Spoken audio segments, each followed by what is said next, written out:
नमस्कार दोस्तों, आज हम आपको इस वीडियो में बताएंगे कि भगवान श्री कृष्ण की ज़िंदगी के 6 सबक। उससे पहले अगर आप इस चैनल पर नए हो तो प्लीज़ चैनल को सब्सक्राइब ज़रूर कर लेना और वीडियो को लाइक शेयर कमेंट करना बिल्कुल मत भूलना। तो चलिए दोस्तों, करते हैं आज की वीडियो स्टार्ट। अगर गौर करें तो हम पाएंगे कि भगवान श्री कृष्ण का पूरा जीवन मैनेजमेंट की प्रयोगशाला जैसा है। कुरुक्षेत्र में 2 सेनाओं के बीच खड़े होकर भारी तनाव के समय उन्होंने अर्जुन को जो ज्ञान दिया वह दुनिया में श्रेष्ठतम है। गीता का जन्म हुआ युद्ध के मैदान में 2 सेनाओं के बीच। जीवन की श्रेष्ठतम बातें भारी तनाव और दबाव में ही बाहर निकलती है।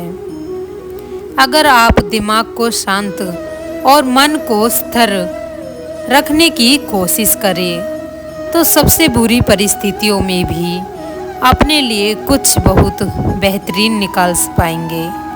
यही सिखाते हैं श्री कृष्ण गीता।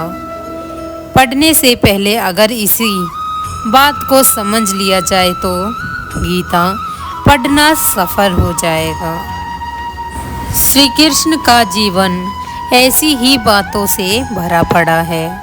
ज़रूरत है नज़रिए की। उनका जीवन आपके लिए माइथोलॉजी का एक हिस्सा मात्र भी हो सकता है और आपका पूरा जीवन बदल कर रख देने वाला ज्ञान भी। यह हमें तय करना है कि हम उनके जीवन से लेना क्या चाहते हैं। श्री कृष्ण मात्र कथाओं में पढ़े या सुने जाने वाले पात्र नहीं, वह चरित्र और व्यवहार में उतारे जाने वाले देव है।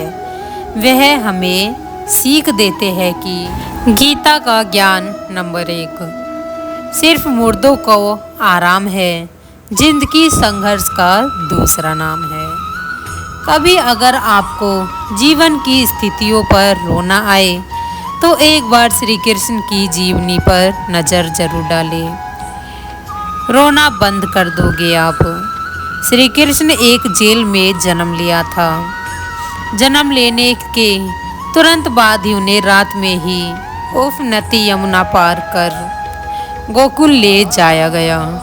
तीसरे दिन ही राक्षसनी पूतना उन्हें मारने आ पहुंची और यहाँ से जो संघर्ष का सिलसिला शुरू हुआ वह देह त्यागने तक बना रहा। भगवान श्री कृष्ण का जीवन कहता है, आप कोई भी हो संसार में आए हैं तो जब तक जीवन है आपको संघर्ष करना ही होगा। वे चाहे श्री कृष्ण हो या पुरुषोत्तम श्री राम। मानव अवतार लेकर परमात्मा भी सांसारिक चुनौतियों से बच नहीं पाए, लेकिन श्री कृष्ण ने कभी किसी बात की शिकायत नहीं की। हर परिस्थिति को जिया और जीता। श्री कृष्ण कहते हैं, परिस्थितियों से भागो मत, उसके सामने डटकर खड़े हो जाओ, क्योंकि कर्म करना ही मानव जीवन का पहला कर्तव्य है।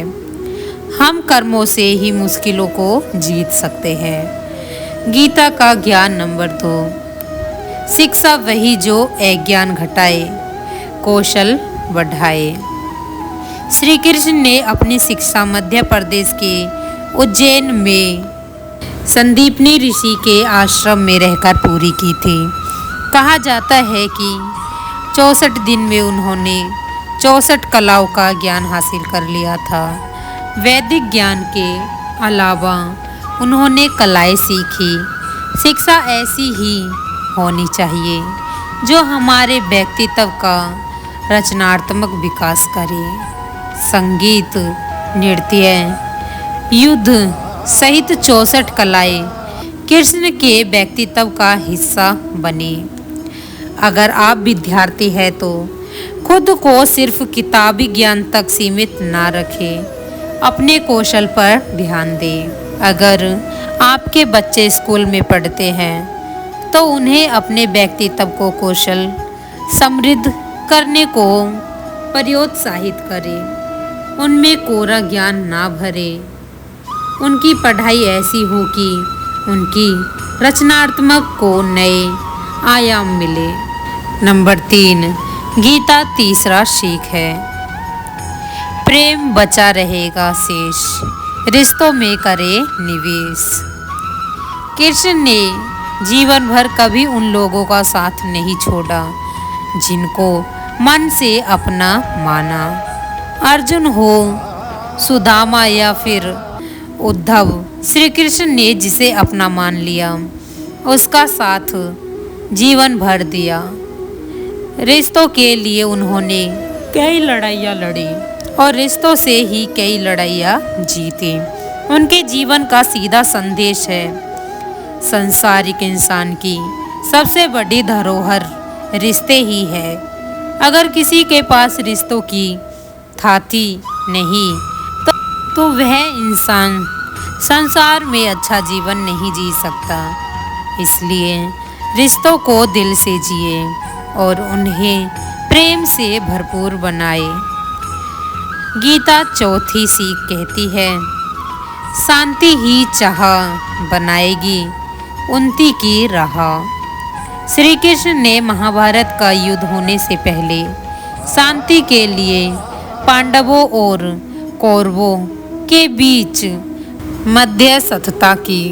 हालांकि दोनों ही पक्ष युद्ध लड़ने के लिए आतुर थे, लेकिन श्री कृष्ण ने हमेशा चाहा कि कैसे भी युद्ध टल जाए। सबक यही है कि झगड़ों से कभी समस्याओं का समाधान नहीं होता। शांति के मार्ग पर चलकर ही हम समाज का रचनात्मक विकास कर सकते हैं। श्री कृष्ण ने समाज के लिए और मन के लिए शांति को ही सर्वोपरि कहा। उन्होंने समझाया कि कोई भी परेशानी तब तक मिट नहीं सकती जब तक शांति ना हो। शांति से ही सुख मिल सकता है, वह चाहे व्यक्तित्व हो या समाज की। शांति से ही उन्नति संभव है। नंबर 5, गीता पांचवी सीख, तत्कालिक आवेश में लोच, जरूरी है दूरगामी सोच।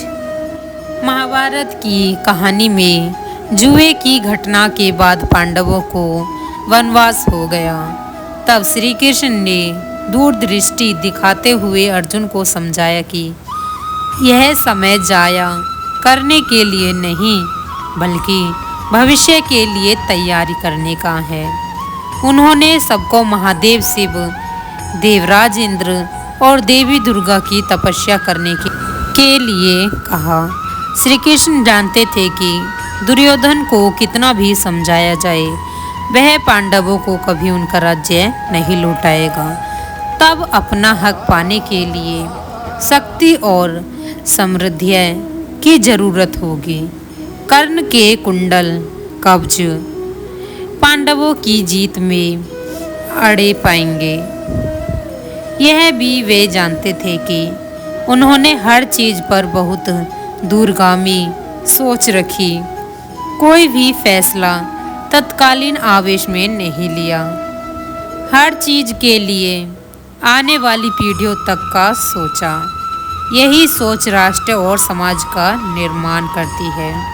नंबर 6, गीता सीख नंबर 6, मन की शांति रहे चीर, दिमाग रहे स्थिर। श्री कृष्ण को क्रोध दिलाने वाली, उन्हें अशांत करने वाली घटनाएं बार बार हुई। शिशुपाल पांडवों के राजसूय यज्ञ में श्री कृष्ण को अपशब्द पर अपशब्द कहता रहा। छोटा भाई था लेकिन उसने मर्यादाएं तोड़ दी। पूरा समय चकित थी, कुछ क्रोधित भी थे, लेकिन श्री कृष्ण शांत रहे, मुस्कुराते रहे, शांति दूत बनकर गए। तो दुर्योधन ने खूब अपमान किया। कृष्ण शांत रहे। अगर हमारा दिमाग स्थिर है, मन शांत है, तभी हम सही फैसले ले पाते हैं। आवेश में हमेशा हादसे ही होते हैं। विपरीत परिस्थितियों में भी कभी विचलित नहीं होना का गुण श्री कृष्ण से बेहतर और कौन सिखा सकता है। बोलो जय श्री कृष्ण। आपको यह वीडियो कैसी लगी है कमेंट कर ज़रूर बताना और प्लीज़ चैनल को सब्सक्राइब ज़रूर कर लेना। मिलते हैं ऐसी और नेक्स्ट वीडियो के साथ। तब तक के लिए जय श्री कृष्ण, जय श्री कृष्ण।